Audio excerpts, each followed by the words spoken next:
6 to 9, right here on 1460 WVOX. 1460 WVOX. Stay tuned now for the Racing for Heroes radio show with host Brett Morash on 1460 WVOX. All right, everyone, it's Brett Morash. We're back again, our third show, but back here in New Rochelle today. And listen, today's show is going to be all about driving music and songs and things like that. So as everyone knows, when you're rolling down the highway, what are you doing? You listen to like a song. And one song that just came to mind this morning was A Long Way to the Top If You Want to Rock and Roll. And you don't get there without the guys in the background that are making it happen. So you can't see them. They're not on camera right now, but they're making it happen. It's Alex, who is leading three interns, Jake and Tim from Iona College, and Julian graduate from the University of Charleston. So big shout out to those programs, and thanks, guys, because everyone knows you don't go around the track without a good pit crew, and you guys get to be it. So all right, thanks. All right, so today we're going to be talking to veterans who are music publishers from an organization called Operation Encore. It is an organization that was started by a good friend of mine, Colonel Eric Bryan, who is the founder of this and also a band member of one of my all-time favorite veteran bands, Dos Gringos, made up by F-16 fighter pilots. If you haven't listened to their music, go online today, love it. And then I don't want to go too much, but Eric is a pilot. He has flown C-5, C-17, C-21s, over 50 different countries, including 100 combat sorties over Iraq and Afghanistan, and is also, in his day job, because he's a reservist and he does all that stuff, he's executive director of the National Institute of Undersea Vehicle Technology, a partnership between academia, industry, and government to develop innovative work search and accelerate research development and transition to key enabling technology. So without any further ado, Colonel Bryan, are you on the line? I am. Good morning, Brett. Hey, sir. Listen, super glad to have you here. It's the Colonel and the Commander today, so I think it'll be a fun show. And then, so can you just tell us a little bit more about Operation Encore? You bet. So Operation Encore is a veteran nonprofit that looks to do really two things. We try to create opportunities for really talented veteran and active duty singers and songwriters, and then we try to also do something that has a bigger mission that is kind of share their very personal experiences to the broader audience and try to bring that veteran experience through the wonderful medium of music to folks that don't necessarily know any veterans or know people that currently serve in the military, since the path that you and I chose is one that's not chosen by a lot of people these days. Yeah, less than 3% of the nation is served in uniform. That includes all generations of veterans that are alive today. Eric, so one, I just had a quick question for you. So it said you had 100 combat sorties, but I noticed it was mostly cargo planes. You didn't push like a bomb out the cargo bay or anything like that, right? I did not. Okay, I know that's kind of like Acme Anvil out the back of a plane, but I just had. Not to say that we couldn't. You could. They got that BLU, like that mother of all bombs they have to do from an airplane, like that. That's right. So, it is a quick show. So we are gonna, and we have a lot of ground to travel over here. So our first guest is Stephen Cavell, and he is a former Army combat medic, and he served in the 82nd Airborne Division from 2007 to 2010. In the 573rd Cavalry Recon Squadron, having deployed to Iraq twice and earned the rank of sergeant. And one thing that I don't think our listeners know, one of our veteran drivers, Adam Benaway, served with Stephen in Afghanistan. And Adam thanks Stephen for saving him and a guy, Bobby Henline, in Iraq, in Iraq. So, listen, Stephen, I just want to say that, you are, in fact, our hero. So thank you for all you do, and welcome to the show. Hi, thanks. Thanks for having me. So, Eric, maybe you could talk a little bit about the competition, and then, and we'll talk to Stephen about creating his song.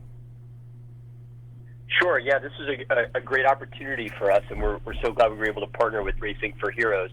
One of the things that we do, and especially we've done through this COVID time, is try to keep our members engaged. And we've done a variety of songwriting competitions where we've tried to have folks generate new music around a specific topic or a particular idea.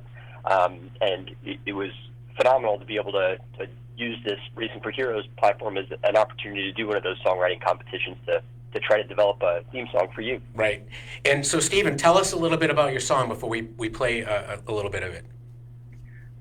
So I tried to do something a little bit more kind of rock and roll and upbeat than I think songs that I usually write. So this is a little bit out of my wheelhouse, but it was a lot of fun to kind of look at something thematically different. Sure. That I'm used to. Yeah. So I'm going to ask the pit crew here to go ahead and play. They keep laughing at me every time I call them pit crew, but they're going to go ahead and play just a little snippet of it, Stephen. So stand by. Here we go. Yeah. From boots on the ground to boots on the floor. Burn that rubber, let's get some more. Roll, turn on the ignition. A beat bumping with the pistons. We got a long road behind us, but I only see good times ahead. So out on in, let's go for the ride. See what this baby can do tonight. Roll, turn on the All right, Stephen, thank you for that. So, and Eric, anything you'd like to add about this particular song? Yeah, I love that Stephen kind of got outside of his comfort zone. A lot of times you hear things from Stephen that are acoustic-based songs or things you'd hear from somebody like Jack Johnson. You don't hear Jack Johnson in that song he just played. No, that's not It's a Jack phenomenal Johnson. record. No, I don't want to surf when I hear that song. I want to drive my car fast in the left lane. No, Stephen, thoughts? I think lyrically, I was just trying to tie in the military experience with the racing experience and think about the difficulties that come along with that, serving our country, and how transitioning back into civilian life, you've got a lot to look forward to. That's pretty much it. Yeah, for sure. So, and tell me about that, Stephen. So, when you left the military, what have you been doing since transition besides writing amazing music? Oh man, I've been doing all kinds of things. I worked for Apple for a number of years, and I was in California. Finished up my degree in creative writing at the University of San Francisco, and recently put the finishing touches on a book that I just got an agent for. So, Oh, wow. Congratulations. we'll be getting that out into the world. Most recently, I've been working as a cook, as a chef in a restaurant here in Austin, which unfortunately no longer exists because of the lockdown. But, Right, of course. And a jack of all trades. All right. Well, Whatever's clever. Stephen, that's amazing. So, seriously, thank you for everything that you do. And I'm truly appreciative of it as we kind of go to our next guest. So, thanks again, Stephen. I don't have Barbara yet. We're still waiting on Barbara. I think she's supposed to be calling in. Hold on, we'll try to get her on the phone here. Eric, any luck on getting Barbara to dial in? Yeah, I think she's trying to dial in right now. All right, actually. working on it. She'll be with you in just a moment. This is what happens with the pit crew. Is sometimes I forget to put the other tire over the side. No, I know. She's trying to call in now. So, and again, thank you, Stephen. So, Eric, why don't you tell us a little bit about, kind of your entry into this, into the music business? How did that happen for a C-17 pilot? Sure. I mean, Now I have Barbara. partner in crime, Rob Trip Raymond, who you mentioned earlier, of Dos Gringos fame, has been a guy that's had tremendous music talent, going back as long as I've known him and long before. I've known him for 25 years now. And he and I, despite having no actual music capability or talent whatsoever, have been talking for a long time about how to make, music about, something that matters very deeply to us as veteran issues and helping other people. And we kind of came up with the idea of maybe pulling together a group of people that had this kind of talent to create a compilation album. And that's kind of where this started. Gotcha. It wasn't until we were 4 years in that we became a nonprofit. Gotcha. Well, I actually listened to that album, as you know, on my, because I think I have all your music that you guys have produced. So anyway, it's on my iPod for sure. So listen, without further ado, we do have Barbara Sim on the phone. Barbara, how are you doing? I'm doing good, Brett. How are you? Good. And I know you're out in Colorado today. So how's the weather out there? It's beautiful. I'm up in the mountains right now on a retreat, so it's like 55 degrees. All the leaves are changing. That's amazing. That's amazing. It's not quite like that here. It's about 70, but in New York, and I think in Virginia it's a little warmer. So I know you were in the U.S. Marine Corps from 2005 to 2009 at logistics, but you were stationed in Japan, right, up near Mount Fuji at Camp Fuji. Is that correct? No, I was stationed at Camp Foster. I trained at Foster. for Iraq, yeah. Gotcha. But in your bio it says you climbed Mount Fuji. Is that a true story? I did climb Mount Fuji. Yeah, you only do it once, because the second time you do it, you're crazy. You know that, right? And then one thing I think is really important here is that when you deployed, you didn't just do logistics stuff. You served in a thing called the Lioness Team, which was very, very special. If you could explain what that was, that'd be fantastic. Yeah, so the Lioness is a all-female engagement team, and we are attached to a grunt unit, and it's basically just for cultural sensitivities so that the men don't have to search the females. We search the females and the children. Yeah, so it's like a cultural competency thing. I think a lot of people forget that, we really need to ensure that we're protecting the force, and one of those things is to make sure that we are also culturally competent by having females search females and, men search men, especially in cultures that have certain hang-ups on certain ways. So I appreciate that, and it's a big deal, as you know. Yes. Kind of looking more at your bio here, I know you served in the Marine Corps. How did you sound like you're from like South Carolina? Is that my guess good or not so good?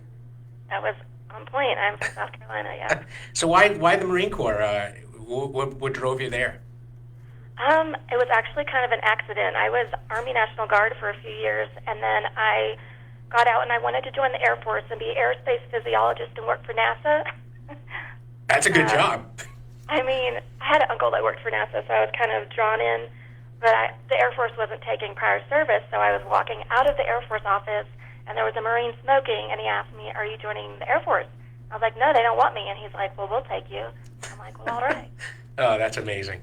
I love those recruitment stories, and the rest is history, right? So Barbara, so since you transitioned, you also were part of our song here. What have you been doing since you got out in 2009? I did a lot of traveling around. I've moved a lot. Went to college for a bit. Did some odd jobs. I started actually hiked the Appalachian Trail in 2016, and I started pursuing music more seriously. Oh, very cool. I actually learned how to play guitar while I was hiking the trail. Oh, wow, that's amazing. I think that sounds like a John Denver song that needs to be written. So Barbara, we're going to listen to your song, and I think this is, and for the listeners out there, Barbara's song came in second, but it was so close. It was if we had a photo finish for songs, it was about like 4 hours of debate in the office between Barbara's song and the person will be coming on shortly. So we're going to go ahead and play your song, Barbara. So stand by. Everyone, turn it up on your radio.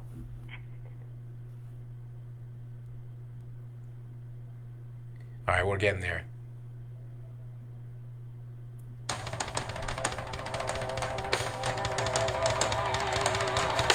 Driving high on adrenaline, throwing caution to the wind. Never wanna stop, no. Pedal down, come on, let's go. Heart racing, blood is pumping. When you get that motor running, keep your eye on the end of the tunnel. Gun it hard, feel that rumble. Burning rubber, throwing gravel. Riding fast and full throttle. Rev your engine, fire it up. Take the music, turn it up. You ain't gonna live forever. These colors, they don't run. Barbara, that song's amazing. Oh, thank you. And so, Eric, anything to add about the song here? Yeah, we were really excited to hear this song when Barbara sent it to us. You wouldn't know from listening to this, but Barbara's one of our newest members in Operation Encore. Steven's been around with us since the beginning, several years now. But to get something this great out of Barbara, and in such a short period of time, I mean, she had less than 2 weeks to write the song and get it put together. Pretty impressive.